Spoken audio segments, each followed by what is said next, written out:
Assalamualaikum warahmatullahi wabarakatuh. Perkenalkan, nama saya Ramadhanisa dengan NIM C0E024016. Pada kesempatan kali ini, saya akan mempresentasikan materi perpajakan mengenai cara menghitung pajak, norma perhitungan, cara menghitung pajak dengan norma perhitungan. Baiklah, langsung saja.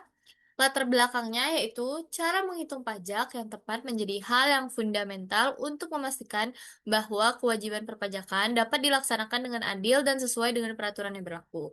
Salah satu metode yang digunakan dalam perhitungan pajak adalah norma perhitungan pajak yang merujuk pada ketentuan yang telah ditetapkan oleh pemerintah untuk menghitung pajak dengan mempertimbangkan jenis pajak tertentu, seperti pajak penghasilan, pajak perusahaan, atau pajak daerah.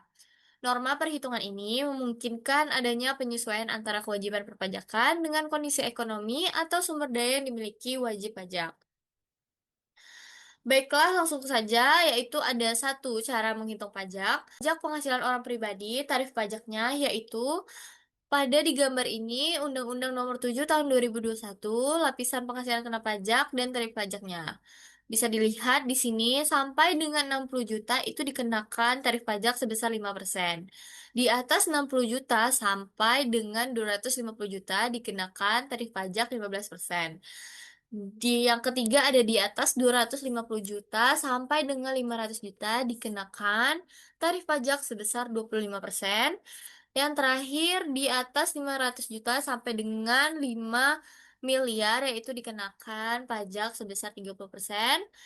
Terus di atas 5M itu dikenakan tarif pajak 35%.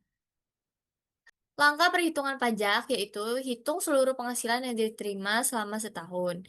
Setelah itu dikurangi dengan PTKP untuk mendapatkan penghasilan kena pajaknya. Yang terakhir ada hitung pajak terutang dengan mengalihkan penghasilan kena pajak dengan tarif tarif yang berlaku.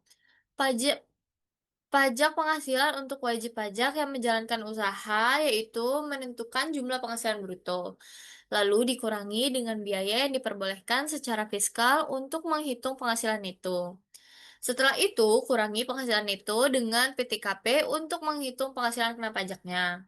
Yang terakhir ada hitung pajak terutang dengan tarif yang berlaku. Ada norma perhitungan pajak. Norma perhitungan pajak itu norma penghitungan penghasilan itu digunakan untuk menentukan besaran penghasilan neto bagi wajib pajak yang tidak menyelenggarakan pembukuan lengkap.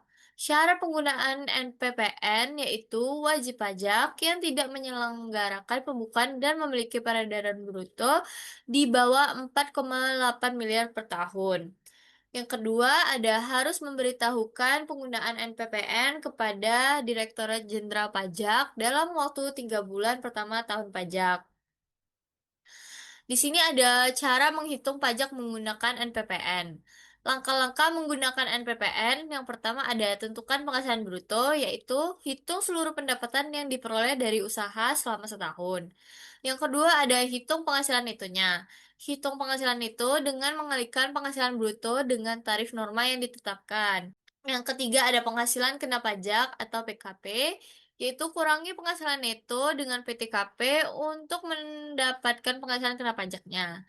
Yang terakhir ada pajak terutang. Hitung pajak terutang dengan mengalihkan penghasilan kena pajak dengan tarif pajak penghasilan yang berlaku. Baiklah, dengan materi yang sudah saya sampaikan, di sini ada kesimpulannya, yaitu penghitungan pajak dilakukan dengan mengalihkan tarif pajak dengan penghasilan kena pajak. Norma perhitungan digunakan untuk wajib pajak tanpa pembukuan lengkap. Dengan penghasilan itu dihitung berdasarkan presentasi penghasilan bruto. Langkah-langkahnya itu meliputi penghitungan penghasilan bruto, neto, pengurangan PTKP dengan pajak terutang, dan terakhir itu untuk memudahkan usaha kecil menghitung kewajiban pajak secara efisien. Baiklah, segitu saja dengan materi yang sudah saya sampaikan. Saya meminta maaf jikalau ada salah. Saya akhiri dengan wassalamualaikum warahmatullahi wabarakatuh.